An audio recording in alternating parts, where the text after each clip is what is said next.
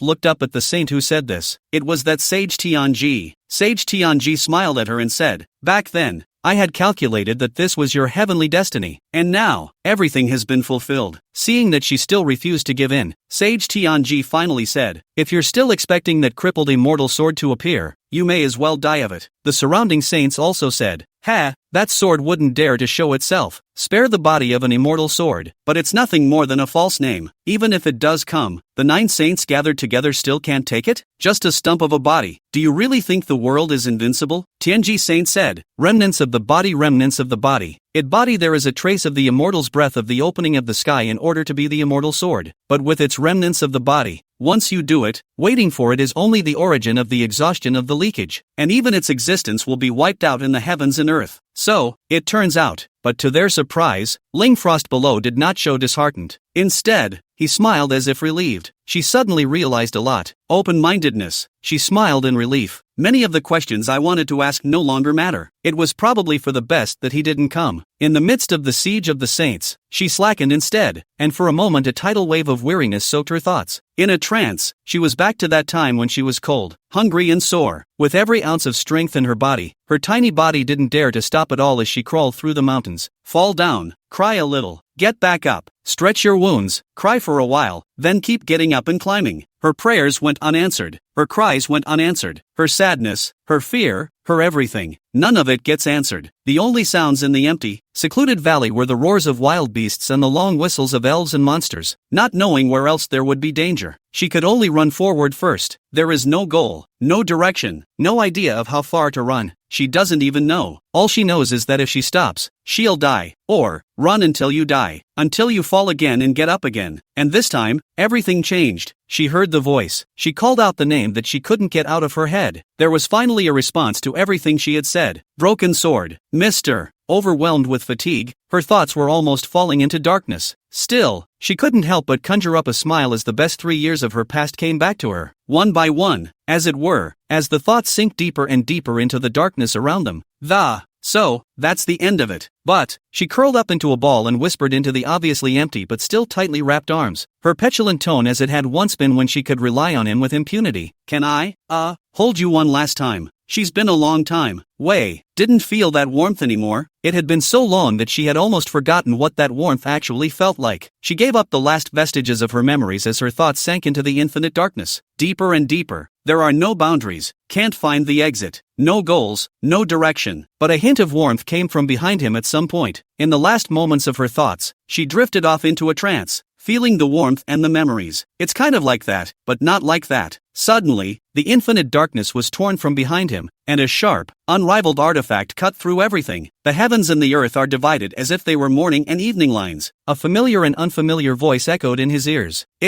Thoughts were pulled back in a flash. Her eyes widened abruptly. But don't dare look back. Old pikers, is it fun to bully the small with the big? Su Yuan's voice exploded like thunder, rumbling endlessly and stretching for thousands of miles. Her root bones have reached an unprecedented level of perfection, and the essence in her bloodline has been activated as much as possible. She transformed into a real ice spirit phoenix. She's coming at you. She intends to. You can't see the useful information because it's covered. The sky is covered. You can't see the useful information. The sky is covered. You can't see the useful information. The heaven's breath is obscured. You can't see the useful. You've used the breath of opening heaven left by the immortals. The breath of the opening of the heavens has been absorbing the essence of the sun and the moon for 100 years, becoming more and more refined, and you've borrowed the breath of the opening of the heavens to shape your body. A majestic cultivation flows through you, but you are a broken immortal sword. Your body can't hold the breath of the opening of the heavens perfectly. The breath of the opening of the heavens is leaking out. When it leaks out completely, your existence will be erased, and this simulation is over. You, who came to her side, on the end of days. Su Yuan gently picked up that single figure, holding it in my arms. I could barely feel the weight. So that's what cuddling feels like. The words caused the thin body in his arms to tremble slightly. She leans against your chest, her eyes downcast, not daring to look up at all. Tears pooled in her eyes. She didn't know what it was about, aggression or happiness or 100 emotions mingle in the mind. She looked up slightly, but then down again, clenching her palms, her shoulders trembling slightly, too shocked and afraid to confirm that it was really him. You really came to me. Su Yuan let out a light laugh, and that laugh drifted through the heavens and earth, drifting through all hearts. Good, you crippled body. How dare you show yourself? It seems you are prepared to seek death. Even if you rely on the immortal's breath of opening the sky, don't forget that you are not an immortal himself. If one of us alone might still have a headache, but with the 9 saints all together, you also presume to overturn the sky? It's a pity that this strand of the breath of the opening of the heavens is going to go up in smoke along with him. Su Yuan put down the delicate body held horizontally in his arms, rubbed the long, slightly messy black hair on the head in front of him, and gently hugged it tightly in front of him, whispered into her ear. This is the last time I'm going to teach you how to be ruthless. And in the future, if you get bullied again, it won't be without me. Ling Frost, whose entire body was embraced into that warm embrace, could no longer suppress her emotions, and tears fell like rain. She flopped down on that warm chest and bawled. Su Yuan's eyes, however, became more and more stern until the killing intent popped up, and a flash of bloodlight flashed under his eyes. He no longer had a trace of reservation, and the majestic cultivation within his body completely erupted out, turning into a pillar of light that reached the sky and broke through the clouds, and the overwhelming sword intent contained within it even had the tendency to stab through the sky. None of the 9 saints present had a drastic change in color. Tian Ji, didn't you say that at best you have the strength of a primordial saint? How could it be such a big change? Tian Ji, don't hide anything from us. If we can't get any good, you won't be able to escape either. They cross-examined the sage of the heavenly chance, feeling great discomfort. In front of this cultivation that was as majestic as an abyss, they were like a flatboat on the sea and could only follow the waves. And the terror is not the sea, it is the endless abyss that contains the sea beneath it, especially the Tian Ji sage, who was greatly alarmed, without the slightest trace of his previous winning appearance. No, it's not right. He hurriedly counted in his sleeve, but no matter how he counted, no,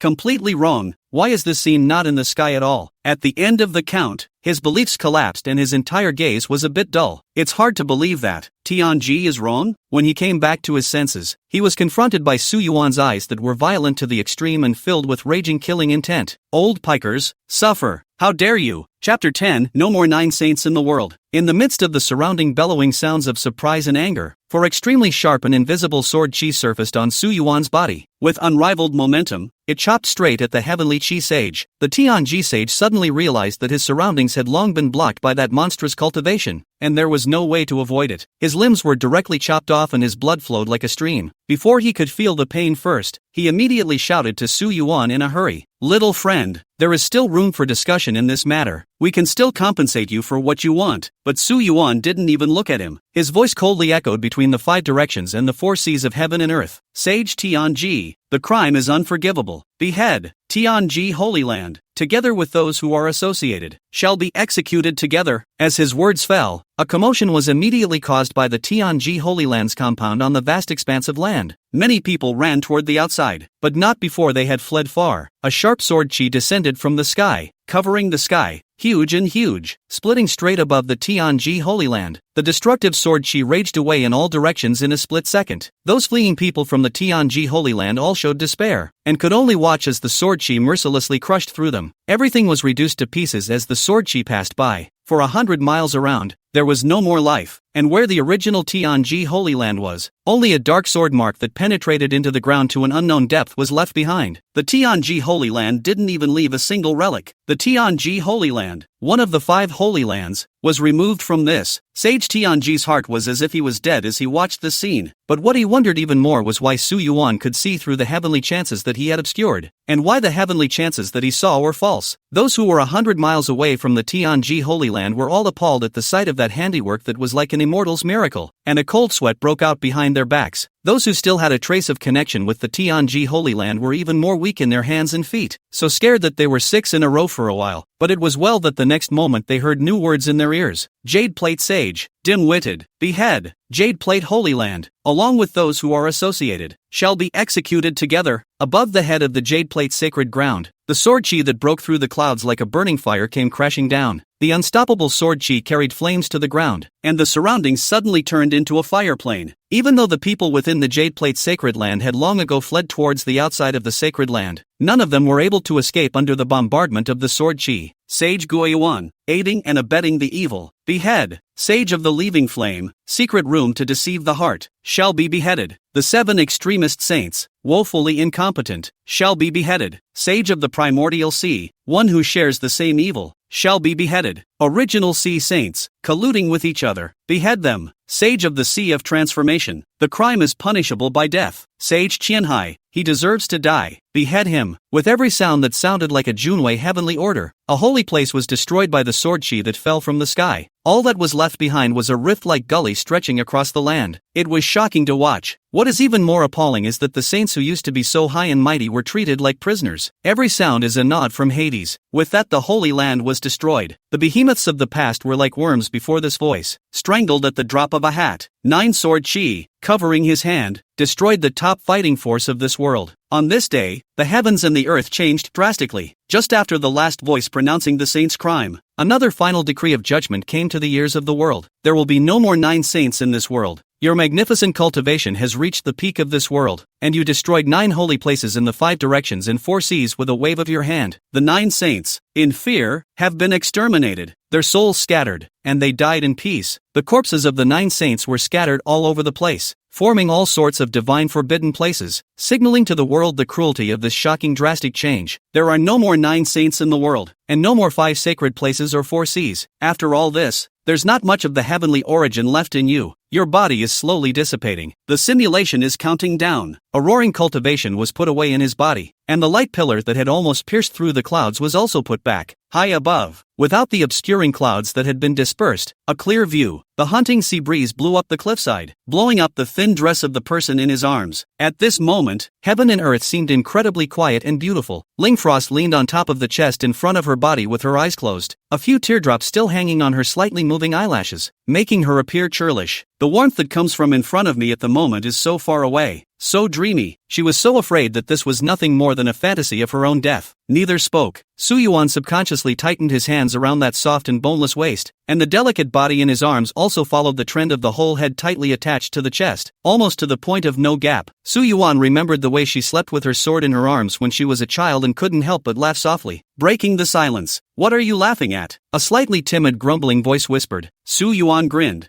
"Nothing, just remembering how you used to pester me like an octopus." Ling Frost, who still had tears in her eyes, flushed her pretty face and couldn't help but whine in a low voice again. No talking, ha ha ha ha. The unrestrained laughter echoed along the wind between heaven and earth. Su Yuan hadn't been as comfortable as he was today for a long time, holding a beautiful person in his arms, looking at the clear sky, the sea breeze blowing by, infinitely beautiful. He suddenly had to speak. Sorry, I'm late. Ling Frost's tearful pretty face moved slightly, closing her eyes to hold back her tears once again, her little head rubbing and shaking her head. It's my bad. It's my fault. Su Yuan shook his head and gave a laugh. Ha! I'll tell you a story from my hometown. On top of the plateau there is a group of extremely precious living beings. They are always silly. They don't know how precious they are. They will walk towards people foolishly. If people are holding food in their hands, they will still follow. But yeah, there are a lot of bad people who will slaughter them in droves. And if they're stupid enough to not be able to tell the good guys from the bad guys and curiously come up to people when they run into them, sooner or later they'll end up in the hands of the bad guys. And so,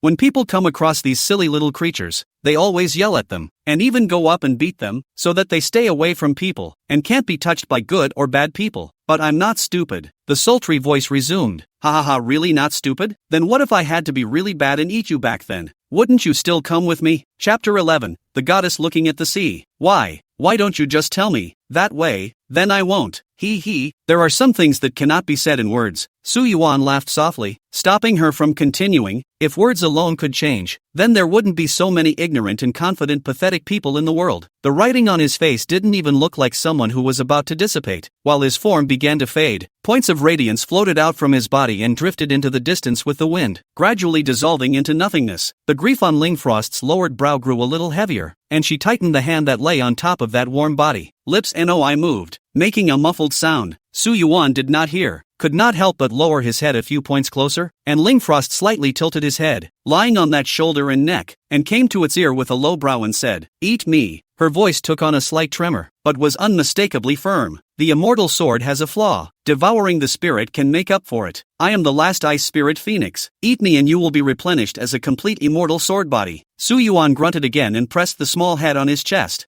Ha, silly girl, there's no turning back from a bow. After confessing, Su Yuan's knot in his heart had been dissolved, and his figure became even more illusory by 1 point. Ling Frost felt the warmth getting thinner and thinner and going away from him again. She clenched her lower lip, her eyes blurring again. Remember when you tripped over the vines at first and fell? You cried so hard. That look I still remember to this day, ha ha ha. Su Yuan's voice was a bit indistinct and seemed to be becoming more and more distant. But you got up after you cried. From top to bottom, Su Yuan's body began to transform into a glow that floated away with the wind. Su Yuan's vision became dark, and his eyes had begun to dissipate, and his last words drifted to the quivering head. I always believed that you could stand up without me. The voice drifted away with the wind. Ling Frost also finally raised his last ounce of courage, his sight groping upwards, but was not even able to see the last of them. Only half of the still dissipating face remained in her tear-blurred vision, and the chin, outlined in a faint smile, told her everything. There are some things that can't be put into words. Recall the voice that still echoes in your ears. She stood on her tiptoes and slowly imprinted on the faint remnants of the nearby shadow, on the residual shadow that was so faint that it was barely visible. It seemed to have felt the softness coming from between his mouth, and the arc of his smile widened a little more. When she opened her eyes again, there was nothing left in front of her eyes for a long time, only a bit of glow reflected in the clear sunlight, and I wondered if it was a speck of light reflecting off the shimmering sea or if it was a mark he had left behind. The whole world was quiet and she was alone. This time, she could no longer suppress herself. Tears came to his eyes, and the brief warmth did not relieve the slightest bit of lovesickness. More raging emotions erupted from the heart. When it was time to actually lose him, she realized that she couldn't handle the pain of losing him at all. It's also simply not possible to go forward on your own. His claim of standing up for himself without him is nothing but a false pretense. The strength he had built for her with his own hands was shattered into nothing but moments. The whole of heaven and earth was left with nothing but the sad cries of the maiden, and the call if there is one.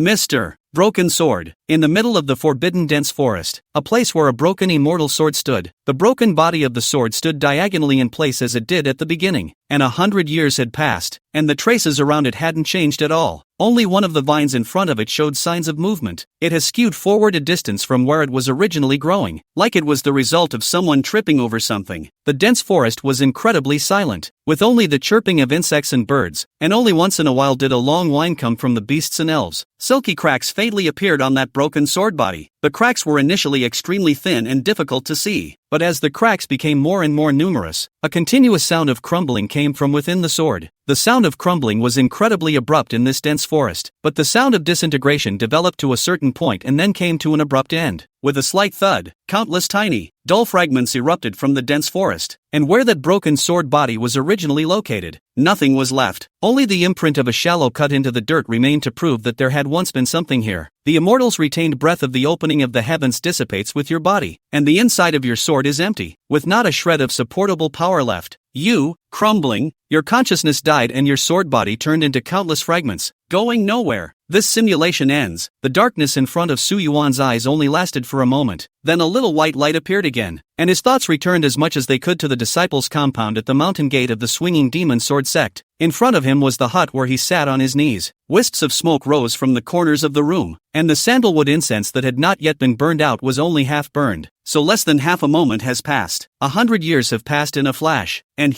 still he is. The feeling of things being different caused Su Yuan to be in a trance for a while before he stood up, but he stumbled and almost fell. He couldn't help but be flooded with bitter laughter. This has been a sword for so long that he's forgotten how to walk off the ground. He just had to sit back down and slowly recover. The memories of 100 years of days and months in his mind had to be digested slowly as well. It was a good thing that the vast majority of this 100 years had been spent absorbing the essence of the sun and moon day after day in cultivation, with monotonous content. That's what kept the current Su Yuan from taking too much of a hit. But the touch of tenderness of being held by a good person lingered in his heart and could not be dissipated for a long time. The memories of the 9 years spent with Ling were more profound than anything else. That feeling, when I think about it now, still feels like the real thing. Su Yuan let out a long breath and mumbled her name in his mind, slightly throbbing, but after all, it's just a simulation. It's like experiencing an extraordinarily real game in which waves of life are experienced. But when the game comes to an end and you turn it off and come back to reality, it's just the same decrepit little kid again. The memories that come with immersion may last for a few days, but after a few days, they are eventually forgotten as you grow older day by day. Just occasionally in the less than ideal time will recall the youth of the rippling experience. The two compared to the contrast, emotion for a few seconds, and continue their own lives. Thinking of this, Su Yuan smiled in disbelief. His eyes looked away from the window. The world is so big. Perhaps coincidentally, there really is an Ice Spirit Phoenix bloodline girl named Lingfrost, and I don't know if I'll be able to make some acquaintance with her by then. After feeling a couple of emotions, Su Yuan decided to press it to the bottom of his heart. That's too nebulous. On the clear, empty, boundless cliffs, the kneeling, calling maiden slowly raised her head to the raging sea. She didn't know how long she'd been kneeling here. Her tears have dried. The pain in her heart had long since been numbed. Her call had long gone unanswered. She didn't know where she was going to go from here. The wind blew her long hair up. The wind in his ears seemed to bring certain distant words, but those words eventually turned into a deeper pain in the heart. She didn't want to think back. Just don't look back and you won't miss that glimmer of warmth. The young girl stood up listlessly and went to the edge of the cliff. Just one step forward and you would fall under that horrendously deep cliff. The sea breeze blew through, lifting her dress. She was facing away from the sea, not a trace of light in her eyes, out of focus. The young girl stayed at the very top of the cliff. No matter how the wind blows or the rain hits, the girl always stands there motionless. The raging storm and the lightning and thunder were nothing to the young girl at the top of the cliff. It's like she can't feel it. To the far side, silent gaze, until the sea runs dry. After the demise of the 9 saints, few people dared to approach this place, but still some of the bold ones leaned in. When they saw the figure at the top of the cliff, none of them were so horrified that they were turned upside down and ran away with their legs drawn. The nearby mortal fishermen saw the goddess-like figure on the top of the cliff from afar, and all of them rose in reverence. If it weren't for the fluttering scarf, I'm afraid I would have really taken her for the image of an immortal god. But still, they kneeled to it from a distance, calling it the goddess looking at the sea. A mythology began to circulate out with it. North to 20,000 miles, said the forbidden forest, the forest more demonic beasts. There is the vein of the divine phoenix. The name is Frost. Want to dedicate themselves to casting the sword, but the sword fairy psychic, for the phoenix to destroy the world. Damned to the top of the cliff. Since then, day and night, the goddess looks at the sea, only hoping for the return of the king. The days and months change, and I don't know how many years later, the old fisherman told his granddaughter the story. Then, what happened to the goddess? The granddaughter was lying on the old fisherman's lap, listening to the story with bright eyes, but on second thought became gloomy. The goddess was also too pitiful. If it were me, I would probably be so uncomfortable that I couldn't even eat the most flavorful chicken leg.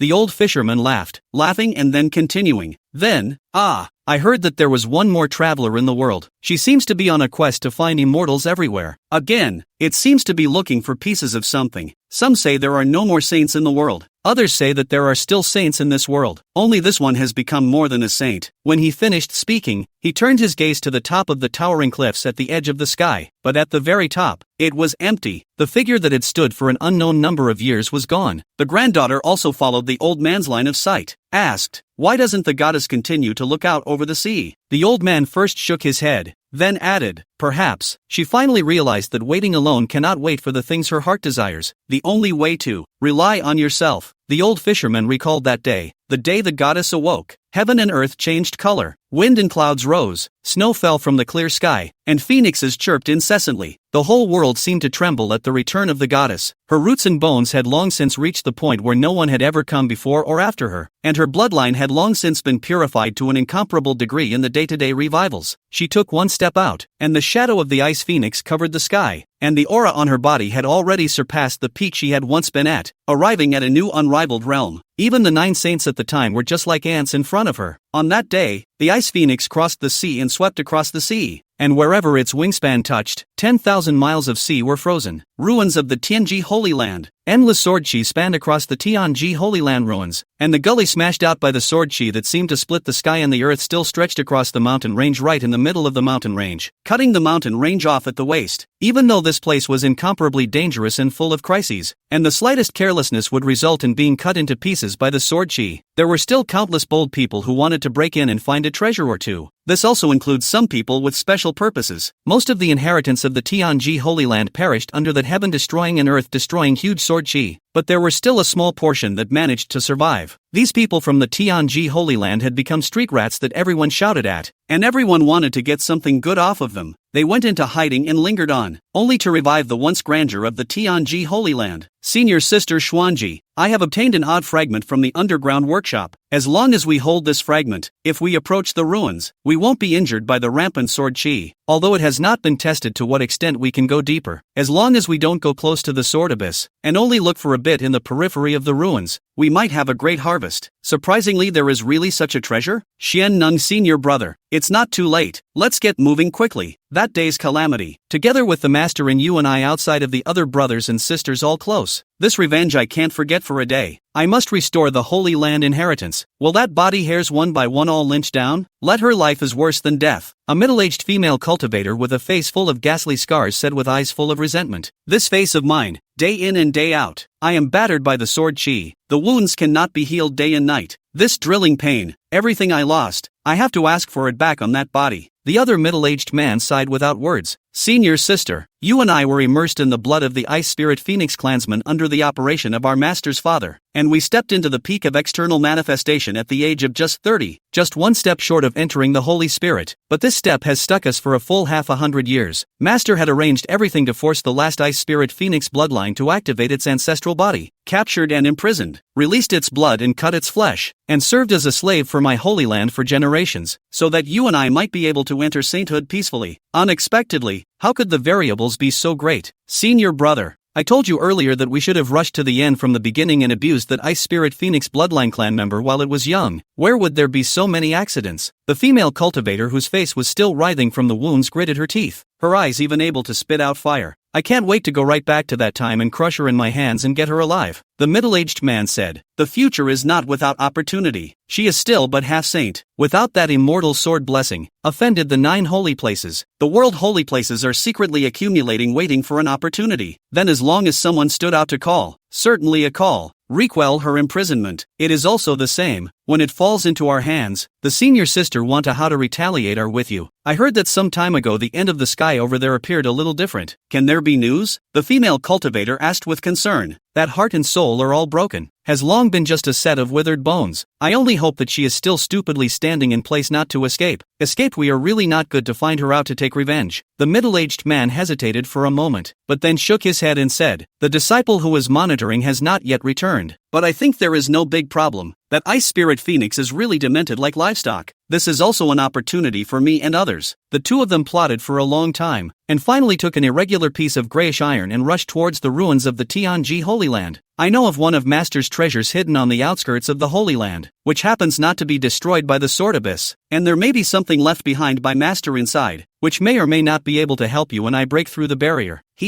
Senior sister, the Master is still really love you. How many years? Our other brothers and sisters know nothing about this. His treasure land we can't even get close to. I didn't expect that in the end all of them were destroyed by a sword, but it's a pity that those treasures of the Master's father. Master's character and you are not unaware, if not I. He also absolutely refused to let me know. Maybe I suspect that you and I the road to sainthood is for him to stop. Imprisoned Ice Spirit Phoenix said that it is for you and me. It is not possible to say that it is still for his own. Chapter 12, I only wish for your return. The middle-aged female cultivator said with hatred, but it's just as well. Now that we're without him and have his legacy, the opportunity to enter sainthood is at hand. The middle-aged man nodded and muttered, the old thing is considered to have died a good death, and this vacancy is just right for you and me to fill. When he came to the ruins of the Tian Ji Holy Land where the sword chi was rampant, he took out the irregular fragment, and sure enough, even if the sword chi was right in front of his eyes, it couldn't hurt him in the slightest. If he didn't have this fragment, even if his strength had reached the peak of outward appearance, he wouldn't have dared to enter this ruin at will. Otherwise, it would take less than half a moment to get in and be destroyed by the sword energy, unless it was someone who didn't want to die, or someone whose luck was so good that it exploded. It was possible to slightly go a few steps farther away from the raging sword chi. Seeing that the shard was effective, the two of them looked at each other, and both of them saw surprise in it. Now they'll be able to go farther into the land without worrying about getting in and out. They rushed towards the so-called treasure land by virtue of the shard's blessing, but not long after stepping into the sacred site, they noticed something strange. Why is the temperature between heaven and earth so low? The unusual temperature caused the middle-aged man to notice that something was wrong. It wasn't as if he hadn't entered the range of the sword chi in the past, it was just that those few times he had explored, there was no abnormality other than the sword chi. The middle-aged female cultivator also frowned. It's not a big problem for you and me. It's better to quickly obtain the inheritance of the treasure land, so as to avoid a long night of dreaming. Although the middle-aged man was a bit distracted, he still nodded in response. The middle-aged female cultivator followed the once sacred mountain range to determine her orientation, but her eyes instantly froze when her sight turned to a certain angle. Her lips quivered and quirked slightly. The middle-aged man also followed her gaze, and immediately followed the vibration. Only in the distance, on the highest peak of the Tian Ji Holy Land, a figure stood speechless and independent under the moon. That figure was clear and ethereal, her dress fluttered in the wind, and her head full of green silk rippled with it, as if she were a fairy under the moon. That wouldn't be. Incredibly terrifying thoughts exploded in the middle-aged man's mind. His first reaction was to flee, but the body somehow couldn't move at all. He looked toward his feet in horror, only to see that the soles of his feet had crawled with frost at some point, frozen to the earth. Senior sister. He turned his head in panic to look at his senior sister beside him, only to see an even more terrifying scene. That middle-aged female cultivator's body had been covered in frost at some point, and her body looked like a layer of ice armor, with only one eye exposed. She stretched out a hand in the man's direction, as if asking for help, her eyes full of panic and fear, but she couldn't make a sound. The middle-aged man shivered for a moment before turning back, and there was nothing left of the figure on the top of the mountain in the distance. Instead, a limp figure appeared before him. The silhouette's features were exquisite to the point that they were like beautiful jade, overwhelming and stunning. Only a pair of empty eyes removed this beauty and divinity. Looking at this person, the middle-aged man only felt that the fear in his head had reached the extreme. Ling family you.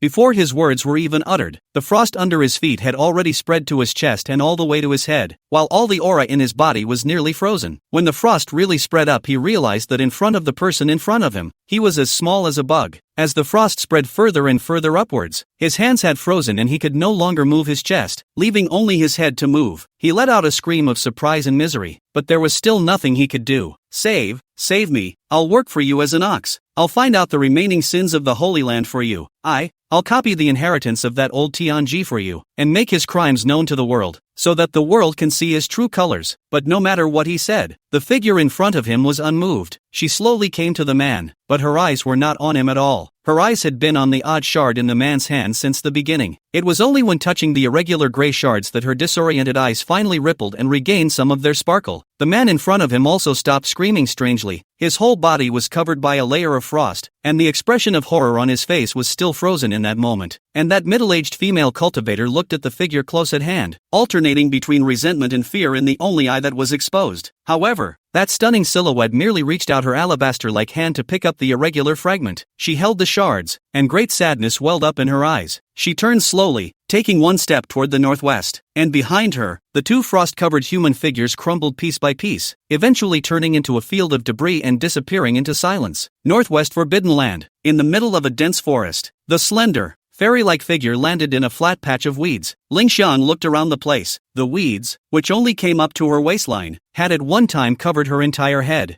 Until you trip. She took a few steps forward and found an incredibly thick growth of vines on the already weed-covered ground in front of her. However, by the vines, there were no longer any traces left by the immortal swords. At the end of the day, it was her own hand that left the sword behind. Extreme grief reappeared on Ling Frost's face as she looked at the shard cupped in her hand. Even though it had become irregular pieces, she recognized it instantly as it was. Wait for me. She turned and her form disappeared from the spot. A towering ice phoenix was in the sky. The ice phoenix's body was flowing with the color of crystalline ice blue, so divinely beautiful that it was mesmerizing. As soon as the ice phoenix's figure came out, the demonic beasts in the entire forbidden land shivered and fell silent, not daring to make the slightest sound under the ice phoenix's pressure. And the ice phoenix's eyes locked onto the many places in this world, and gave a long cry that resounded throughout the world, signaling its presence to the world. The blacksmith fished out an odd shard in the hot forge of the smithy. "Ha, why won't this thing melt? Is it not hot enough?" he muttered. The temperature in this furnace is such that even fine iron can be melted casually. But then he suddenly noticed the sudden presence of a figure in the blacksmith's store. The silhouette was in a graceful pose, but his face was blurred, so he couldn't see it clearly. She went straight to the blacksmith and probed for the shard that had just been fished out of the fireplace. The blacksmith was horrified and tried to stop it. Wait, that's just. But he realized he couldn't even move, and the figure took the shard directly from him, unaffected. At the sight of the shard, inexplicable grief permeated from her, even affecting the blacksmith. It's probably something very, very, very important to her. Such feelings rose in him for no apparent reason. In the next instant, the figure in front of him disappeared and nothing remained. The blacksmith broke out in a cold sweat, even though he was at the fireplace. Luckily this senior didn't mean any harm, but in the next instant, he realized that the originally vigorous sword casting furnace had become incomparably dim, and was about to go out. Gotta add fire quick. At once he couldn't care less about the odd shard or figure, and rushed to heat up his stove. The goddess returns to her throne, and the world knows it. The remnants of the 9 holy lands gathered together in secret as they were nervous. The people from the other 8 holy lands have arrived, but why haven't the people from the Tian Ji holy land come yet? The one with the most trouble is the Tian Ji holy land. If it wasn't for that old man Tian Ji causing trouble, we wouldn't have been implicated.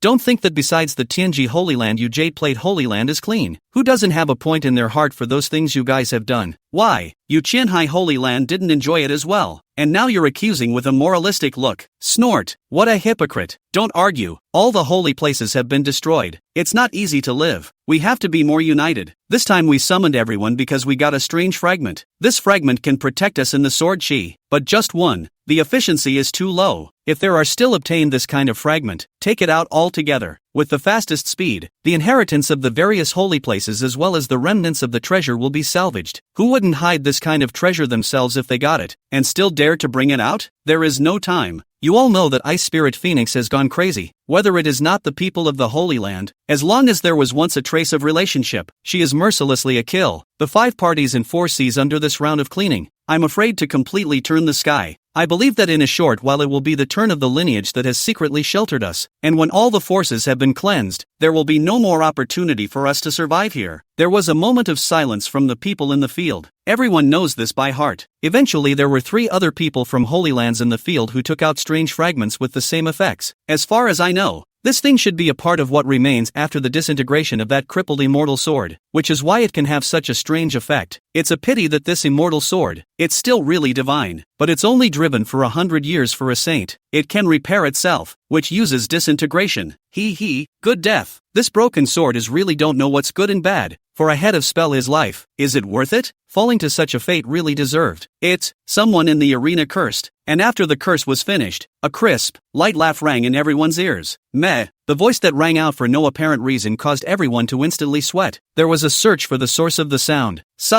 They suddenly realized that the person who had originally sat at the top and was the first to light up the shard had changed at some point. The replacement was a figure with a blurred face, but one that resembled a fairy under the moon. It was just that the eyes, unmistakably icy, swept by. There is only one person in this world who fits such a look. Incomparable horror swept through all the remaining members of the Holy Land. Ling finished laughing softly and stood up, coming behind the person who had previously cursed, freezing his limbs and then knocking them off bit by bit. Finally held him up in the air and asked, "Did you, by any chance, curse him?" It didn't matter what anyone else said about her, but only not him. The man had long since screamed until he couldn't make a sound, and now only had one breath left hanging. The others in the seat didn't even dare to utter a breath, only despair. Ling crushed the limbless body with a palm, and countless ice crystals fell in midair. She waved her hand and took those other 3 shards, and the coldness under her eyes turned instantly into sorrow that contained endless pain and memories. She rubbed it. The sensation coming from her hand was the same as it had been then. It had never changed. Available at. Never again will you hear the words coming out of it. Having obtained 3 more shards, she walked out of the place where the people of the 8 Holy Lands were meeting in secret, and behind her resounded the sound of ice crystals shattering one after another. After the Ice Phoenix goddess returned to her position, her methods were severe. Wherever she goes, she's bound to cause a tremor, as well as a bloody purge. The lineages that had once been involved with the Holy Land were 1 out of 10 under this cleansing, and few could survive. The name of the Ice Spirit Phoenix intimidated every corner of this world, and the 5 directions and 4 seas were completely removed. A new dynasty was born on the old earth. The empress who stepped on ice and blood to ascend the throne did not have time to care about other matters. All she did was get him back. She shut herself up in the empty halls and spent her days just piecing together pieces of the floor. There was no change on the face that was as overwhelming as it once was. She was still sitting on her knees in front of a piece of debris like a young girl. Her simple blue dress looked incredibly elegant and clear on her body. Her green silk fell to the ground and onto her snow-white ankles, and the sadness between her brows still lingered. She leaned over and put each piece that she had rubbed 1,000 times into place as she remembered it. As she watched the familiar body of the sword piece itself back together under her eyes, she vaguely found some sense of it. After a dozen years of searching, I've finally put you back together. She curled up and leaned her forehead against the broken sword, trying to find that warmth. But something, even giving your life can't make up for it. That warmth from the body of the sword was something she couldn't retrieve no matter how much she searched for it. The icy cold from the sword made her shiver, as she had once done on a cold night alone. Clutching the cold sword, she fell asleep in the silence without realizing it. In the dream she went back to those 3 years when she first met him. Each night you can sleep peacefully with the warm body of your sword in your arms. In the dream, she was picked up. The man was smiling slightly at her. She slowly raised her head, about to see the man's face. The dream came to an abrupt end. She rubbed the broken sword under her startled awakening. There was one last spot on the sword with a vacancy. One more piece to go, she whispered. She got up and headed out of the temple. After listening to the story told by the old fisherman, my granddaughter tossed and turned countless days and nights unable to sleep. She wanted to know if the goddess in the story had waited for the one she wanted to see or not, but she didn't know the answer, and neither did the old fisherman. Hanging on for dear life, in the middle of the night, unable to sleep, she ran to the beach and strolled through the water. The coast is silent at night, with only the clatter of the waves. As she walked, she suddenly stepped on something hard under her foot. Curious, he picked it up and looked at it. It's a small irregular piece of iron. Her eyes lit up. Tomorrow she would be able to go to the old blacksmith's at the entrance of the village again to trade for good food. Just as she looked up, she realized that there was a pretty young lady in front of her at some point. The blue dress floated like a fairy under the moonlit night sea breeze. The girl exclaimed, "You're like a goddess." Ling smiled slightly. "That shard, can I have it?" The little girl struggled for a moment, but raised her hand and gave it to the man in front of her. "What is it?" she asked. Ling words were immeasurably tender, saying very, very softly, "This is the most important thing to me." The girl remembered the story her grandfather had told her the other day about the people who also fought tooth and nail for what mattered. She turned her head to look distantly at the top of the cliff on the moonlit night, and could vaguely see the towering dark shadows. "Do you know the story of what used to happen there?" the girl asked, pointing there. Ling looked away, and the tenderness in her eyes turned into grief. No, the girl was delighted. And do you know how it ended up? Did the goddess wait for the one she missed? Probably not. Really? The light under the girl's eyes went out. That's too pathetic. If I can't wait for 3 days in a row for Bae from the next village to come and play with me, I'll be so hard that I won't even be able to eat a chicken leg. Ling Frost stroked the girl's head, although I don't know how the story ends. Her words were soft, but I know. The only thing in the softly murmured words was obsessive determination. She must not stop. She lowered her gaze to the blossoming starry sky above her head. Rumor has it that there are heavens beyond the stars. There, a star. A world. Chapter 13, Generous Rewards. Gazing out the window for a long time before returning to his senses, Yuan returned his mind to the simulated harvest. The rewards for this simulation are always going to be much better than the last one. The last simulation was just a blue gifted sword. This time it's a crippled immortal sword. As Yuan looked into the simulator screen in his eyes, a painting suddenly floated in front of him. The painting was surprisingly still moving slightly as if it were alive. On that painting, the sun was shining brightly at the very top. The center was mostly shrouded by a pitch-black cliff and rock wall, and at the bottom was a slightly wobbly aqua-blue ocean. The familiar image made Yuan remember. This was not clearly the same cliff where he had taken Lingfrost into his arms to exterminate the 9 saints. His eyes couldn't help but look to the top of the cliff. A figure was indeed seen there. Boundless towering cliffs, waves lapping at the bottom, slender figure standing on top of the cliffs, facing the infinite sea, watching day after day. Generate memes based on your current simulation results. Goddess looking at the sea, gold. The goddess looks out to sea and wishes for you to return. Memory special effect. Before the simulation starts, you can randomly strengthen one talent to gold level. At this moment, Yuan's entire attention was not on the special effect of memory recall. He stared at the single figure with the fluttering dress, recognizing the figure too familiar to be familiar at a glance. Like the waves that kept lapping like a slideshow change, the dazzling sun, and the howling sea breeze, the figure really came to life. Casting a listless gaze from the cliffs, waiting aimlessly for the unlikely return of the man. I don't know how long I've been staring at it. He gave another bitter laugh. Silly girl, still waiting. But he understands that it's just a self-consistent ending derived from the simulation, like a game over screen. But even so, just wish you were back. Chanting, an urge to go up to her and tell her to stop waiting also welled up in him. You're an NPC to me, and I'm nothing more than an illusion to you. He probed his hand toward the painting, but it passed through unsurprisingly. It's obviously close, but it's also untouchable. He laughed again. It's silly to expect anything yourself. False. It's all fake. MD can kind of understand why some people like to call their wives at the mouths of paper people. 2a. Receiving his thoughts into his mind, he turned to check out the rest of his haul. The greatest benefit of this golden finger was that it could help him cultivate his own Xian sword. He was still counting on his origin Xian sword to cross into the Earth stage and enter the inner sect. This simulation, you're a broken immortal sword that can't move. For the first 100 years, you were unproductive, uninvolved in the world's turmoil, in the battles between saints, or perhaps, of course, because you couldn't be bothered to participate. But you chose extremely wisely to bury your head in the sand and cultivate, and strengthen the breath of the open sky by absorbing the essence of the sun and the moon. Of course, or perhaps because you were forced to do so, until you're picked up by a girl with a divine vein and your boring life starts spinning again. Of course, you can't help it.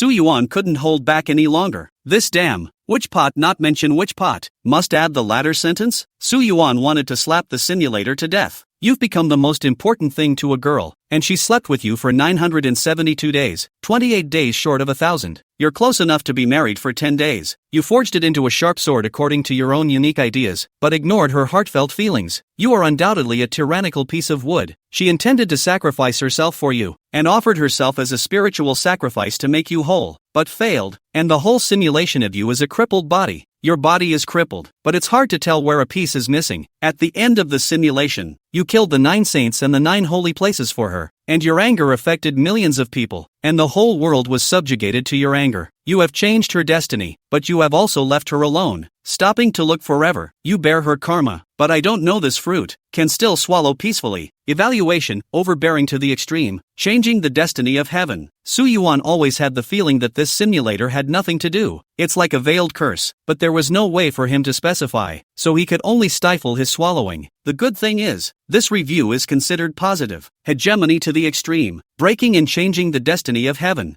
Yuan savored a few moments, and immediately had the feeling of a mysterious tall man standing on top of a mountain with his hands on his head. Don't tell me, this kind of compulsion is not bad. It seems that this simulation is rated quite high. The rewards shouldn't be wrong either. Sure enough, as Su Yuan expected. You have unlocked the following achievements. There's no way out, 10-day couple, authoritarian wood, one piece missing, the fruit of causes. Achievement reward, Phoenix wooden hairpin, purple. There's a reward for achievement? Su Yuan let out a light and continued reading. When he saw the reward below, he raised an eyebrow and almost screamed. Simulation reward. Born with a Kenshin, red. Advancement of the original genjutsu, from the original genjutsu, 7th stage of the human rank, to the original genjutsu, 1st stage of the earth rank. Additional unlocking of the ice phoenix form, inactivated, by the original genjutsu sword. A wisp of fatal chi condensed by 10,000 people's lives, dramatically increasing the deterrent power and attack of the original Xian sword. Mortals dare not look directly at it, and the ominous karma has been dissolved. It can be refined. If you have enough enlightenment, you can realize one of the top sword meanings, Black Fury sword meaning. If you don't have enough enlightenment, you can also improve your understanding of Black Fury sword meaning. A trace of extremely thin breath of the opening of the sky, pale to almost invisible wisp of clear air, can be born dead, flesh and bones, as long as there is still a breath, can be remodeled its body, but this wisp of breath is so small that it can only be used by one person. If you find a way to accumulate it, enough breath of the opening of the heavens may again be. This simulation reward was so rich that Su Yuan could hardly believe it. Just that red-leveled born sword heart alone made Su Yuan stare. Born with a sword heart. Red, you have a born with a sword heart, and your understanding of the sword has reached the extreme. You can easily use ordinary sword techniques. You can understand profound sword techniques after a little thought, and you can understand the best sword techniques, and you can easily become one with the sword because of the fit between you and the sword. It's not a talent used for simulation. This was a simulated reward, meaning that Su Yuan could directly enjoy the effects of the born sword heart. The sword techniques circulating in the outside world can be roughly categorized into 3 grades. Unusual sword technique. The big road between cultivators is a person can try to learn a little, even if you cannot learn the essence can also pose a frame. The profound sword technique is generally learned by the big clans with inheritance, or it is a party of the absolute generation of sword master enlightenment, gathering his life's best knowledge to create. On the other hand, the top sword techniques were only available to each of the topmost forces, and the difficulty of learning them varied. The swinging demon sword technique belonged to one of the top sword techniques, and was the top technique of the swinging demon sword sect, which could only be learned by the disciples of the swinging demon sword sect. However, the demon swinging sword technique belonged to the category of easy to begin, difficult to master. It is split into 5 swords, and it is not uncommon for initiates to be stuck at the introductory stage of the first sword for 30 to 50 years if they are not enlightened enough. If one were to cultivate to the top and cultivate the 5th sword, it would not be impossible to split the boundary sea between the 5 realms and 10 heavens with a single sword. However, it is rumored that the 5th sword has not been cultivated for 1,000 years, and the geniuses within the clan tend to focus their minds on other supreme sword techniques that are much less difficult to cultivate, but whose power cannot be underestimated as well. Su Yuan recalled the swinging demon sword technique at this moment, and he suddenly had countless new sensations about it. When Su Yuan first simulated, he was in the body of a precious sword, and at the end of the simulation, his comprehension of the swinging demon sword technique would have reached the level of an inner disciple. If it was converted into years, it would be at least a dozen years of practice. But nowadays, in his eyes, all these realizations were rather ridiculous. Nowadays, he was afraid that his comprehension of the swinging demon sword technique would be more than 100 years in terms of years.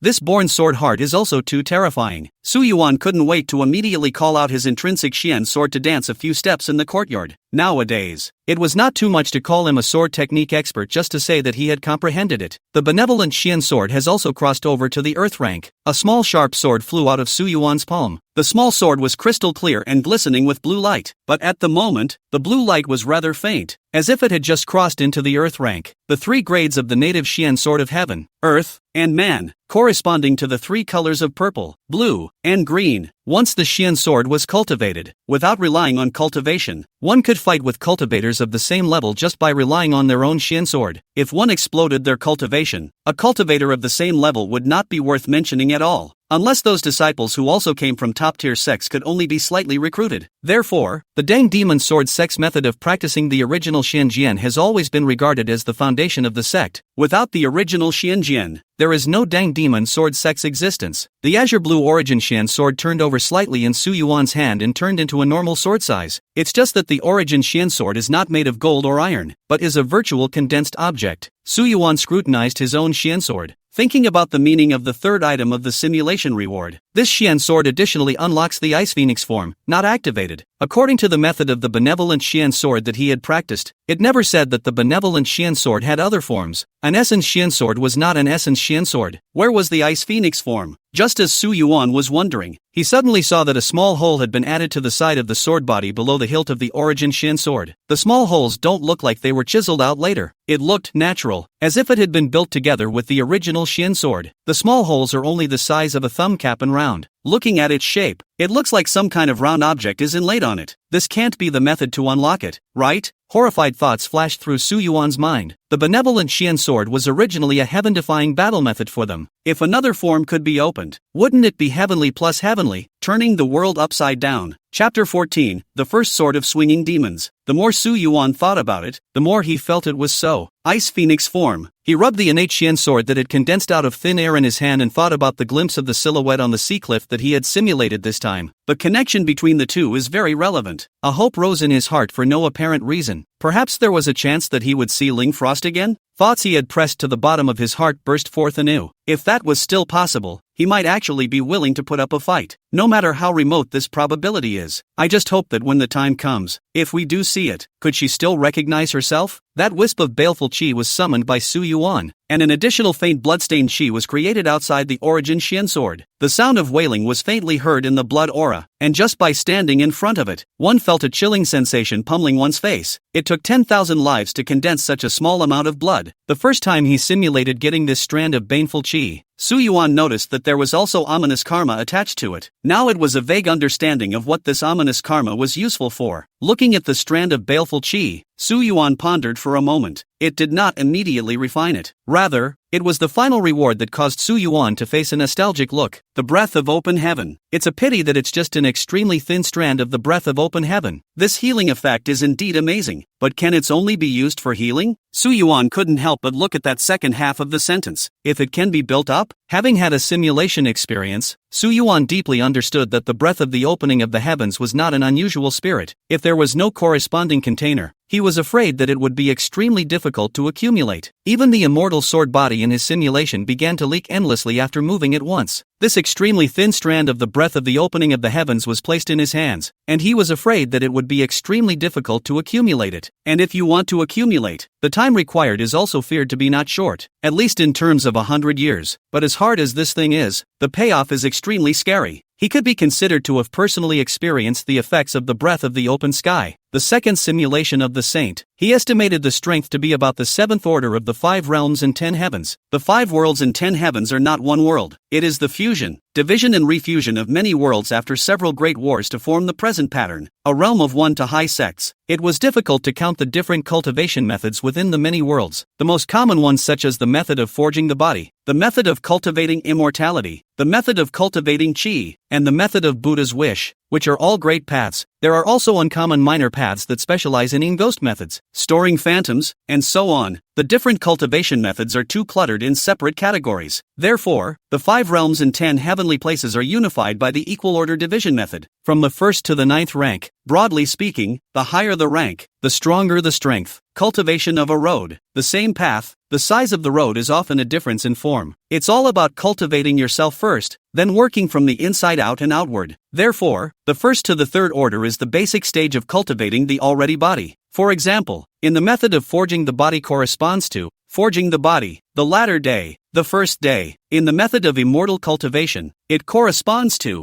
chi refining, foundation building, and jindan. The 3rd to the 6th stage is the completion of the body, and begins to expand the outer heaven and earth, and can drive the aura of heaven and earth with a wave of the hand. For example, the method of forging the body corresponds to zong shi, jiazhan, and outward bound. Corresponding in the method of immortal cultivation are yuaning, transformation of God, and harmonization. At the 7th stage, one is considered beyond mortal. It's vaguely immortal whether people in the forge are called martial saints. Immortal cultivators call it a transition, and powerful transition cultivators can even be called loose immortals. Buddhists have been able to coalesce their golden bodies and even call themselves bodhisattvas and lohans. Above the 7th step, the 8th step was truly rare. Why can the supreme sect of the 5 realms and 10 heavens be crowned with the word supreme? It was all because there was an existence of the 8th order within their clan. As for just how strong that 8th order was, in this era where there was no great war, no one knew at all. The 9th order above it is even less known. Some people say that it is the other shore. others say that it is a great emperor, and others call it the immortal king, but no one knows what to call it. Saints in the world of the second simulation were nothing more than an honorific, not a realm designation. In Su Yuan's opinion, they were roughly at the level of the seventh order. It is vaguely immortal. At the same time, Su Yuan also noticed that the immortals in the simulation were not the same as the immortals of the 5 realms and 10 heavens. That should be a specific word. The wisp of heaven-opening breath he had obtained from the immortal was incomparably strong, even capable of subduing seventh-order powerhouses with immortal-like means. It seems that the simulator has its own understanding of immortals. It is not the case that a person who has the ability to call the wind and rain, or move mountains and seas, is an immortal. This heaven-opening breath is obtained by immortal. A strand of heaven-opening breath containment can fight against the seventh order. Then if the complete heaven-opening breath, Su Yuan didn't even dare to think about it. But the breath of the opening of the heavens was not so easy to store up. Su Yuan tried to absorb the essence of the sun and moon like in the simulation, but he couldn't absorb it. Maybe it's a matter of time. In the simulation, the main thing is to take advantage of the rising sun or the rising moon to absorb the sun's purple energy and the moon's moonlight to store the breath of the opening of the sky. Su Yuan planned to try it out while it was still night or early tomorrow morning. After counting the simulation rewards in detail, Su Yuan found that his entry into the inner sect was not a matter at all. It's just that this origin Xian sword nowadays quickly rises from human rank to earth rank still needs to be reasonably demonstrated. It was a good thing that the swinging demon sword sect didn't manage its outer disciples strictly. As long as they don't violate the sect statutes and don't disclose the secret methods of the sect, the outer disciples are only verified once every 3 years. Su Yuan has only been initiated for 3 months, and is still far from the 3-year period. Other than that, if an outer disciple wanted to be promoted to the inner sect, he could take the initiative to go to Sword Gate Mountain to beat the drum. No time limit. As long as you can pass the Sword Gate Mountain examination, you will automatically become an inner disciple. According to past experience, for disciples under 20 years of age, cultivating the origin Xian sword to the earth rank would be enough to pass. Su Yuan planned to find an approximate time to go to Sword Gate Mountain to beat the drum and apply for the examination. Su Yuan's roots were not considered outstanding, and could only be described as middle to upper class. He didn't drag his feet when the swinging demon sword sect recruited disciples. It was only because of his 2 lifetimes of being a man with a lively brain and the ability to speak well that he was chosen to become an outer sect. Thinking about this, Su Yuan suddenly missed the second simulation of the dual life way talent. That stuff is a root bone enhancer. He smacked his lips, thinking about how beautiful it was to be cradled and hugged in his arms, with little tender feet to touch, and to enhance his roots. Unfortunately, that thing only works in the simulation. Thinking about it, he almost forgot one thing. Achievement reward, Phoenix wooden hairpin. The moment he saw the wooden hairpin, Su Yuan froze. A lifelike wooden phoenix is carved into one end of the wooden hairpin. The wooden phoenix opened its mouth and chirped with a mournful expression. Its wings vibrated, its tail feathers even fell off, and its eager and mournful appearance was as if it was right in front of its eyes. Su Yuan was surprised by the exquisite wooden phoenix and lost his concentration for an unknown period of time. It didn't slow down until much later. It always feels so familiar. Su Yuan caressed the wooden phoenix, and an inexplicable sense of familiarity arose. Phoenix wooden hairpin. Su Yuan's expression deepened as he carefully wrapped it up and put it away. It was getting late outside, and he had readjusted to this body enough to walk on the ground. When the moon rose, he came to the courtyard and tried to absorb the moonlight when he imitated the sword body. It's a full moon tonight, and the clear night sky is almost devoid of puffy clouds, only to see the moonlight like a white coat draped over Su Yuan. Su Yuan obtained from the simulation rewards of the extremely thin strand of the breath of the opening of the heavens even slowly absorbed the moonlight. It really works. Su Yuan was revitalized, but then it was doused with cold water, only to see that the breath of the open sky, which had just absorbed the moonlight and grown a tiny bit, silently dissipated another tiny bit. As much as it absorbs, it dissipates, which has the intention of growing. There's no way to store this at all, Su Yuan secretly said. Unbelievingly, he stayed in the courtyard for another night until the sun rose the next day and the sun's purple aura appeared. The same thing happened to Su Yuan. That extremely thin strand of the breath of the opening of the heavens absorbed as much violet chi as it could dissipate. It hasn't gotten a bit bigger compared to last night. Nothing has changed in one night's work. Only then did Su Yuan give up. If you want to store up the breath of the opening of the sky, you have to find other methods. You can't really throw yourself into a furnace and forge yourself into a sword to store it. Su Yuan thought helplessly. Being a sword in the simulation was already ed up enough, but if he forged himself into a sword, he really wasn't a human being, and he wasn't going to do it. For the next few days, Su Yuan was content to get used to the changes brought about by the advancement of the origin Xian sword into the earth rank. The demon swinging sword technique, split into 5 swords. Without the cooperation of the original life Xian sword, the swinging demon sword technique was just an ordinary top-notch sword technique. However, with the original life Xian sword, the 5 sword styles of the swinging demon sword technique were enough to take on a different kind of vitality. The first stance of the demon slaying sword technique could be practiced with only a human-ranked innate Xian sword. The second style requires an earth-ranked native Xian sword. The first style also had the largest number of people practicing it, and the largest number of seniors' perceptions that had been passed down. Therefore, it is not too difficult to get started. The first style was not a single sword, but a whole set of swordsmanship, only that this whole set of swordsmanship could also be reduced to 0, and only a single sword could contain the divine wonders of the whole set of swordsmanship. This sword is the most difficult. It is also the most difficult to realize, but likewise, the power was among the best of all the supreme sword techniques. The easy introduction to the swinging demon sword technique is that a whole set of sword techniques is easy to introduce, difficult to master. That is, this sword is difficult to get out. Su Yuan made the first full set of swordsmanship in the courtyard and was waiting for him to continue down to the second style. Instead, his eyes suddenly changed in succession, and the sword in his hand pushed out at an extremely fast speed. However, the sword in its hand did not actually move in the slightest. Suddenly, an exquisite light passed under Su Yuan's eyes, and he saw the incomparable and stunning sword light that was deduced in a certain moment. Chapter 15. It's not her. The long sword in his hand that hadn't moved in the slightest was lightly picked up, bringing up the exact same stunning sword light. The wind is rising and the color of the sky is changing. I don't know if the old sky is really ready to rain or if it's just the gods caused by this sword. And that was just without bringing any cultivation or utilizing the origin Xian sword. By the time Su Yuan came back to his senses, he had already maintained in his sword out stance for more than a quarter of an hour. He savored the various aspects of that sword just now and became more and more enlightened. Swinging demon sword technique. First sword. Success. Relying on his innate sword heart, he had realized the most refined sword of the first style of the swinging demon sword technique in just a few days. This sword, even if it was placed among the inner disciples, there were only a few people who could make it. He could stop calling it the first style and call it the first sword. Su Yuan took advantage of the momentum to continue using the second style of the swinging demon sword technique. However, after practicing a whole set of the second sword style, he did not have the divine feeling that he just had. Su Yuan knew that this second sword was not going to be easy to realize. I'm afraid, after all, it was also true that this first sword had stuck the vast majority of people for dozens of centuries. This second sword is even more so. The disciples can make the second sword can be called 100 years have not been genius. Only those talented sword cultivators who had long since separated from their disciple status and had a positional status within the sect could make a go of it. It was impossible to transcend too much even if you were born with a sword heart. But Su Yuan wasn't in a hurry. It was only a matter of time. Right after Su Yuan finished practicing his sword, the mountains within the clan suddenly resounded with a long bell chime. Subsequently, long swords of various colors flew through the sky overhead, and the breadth of the figure on each long sword was incomparably majestic, vaguely pulling even the chi of heaven and earth. Su Yuan was shocked. These,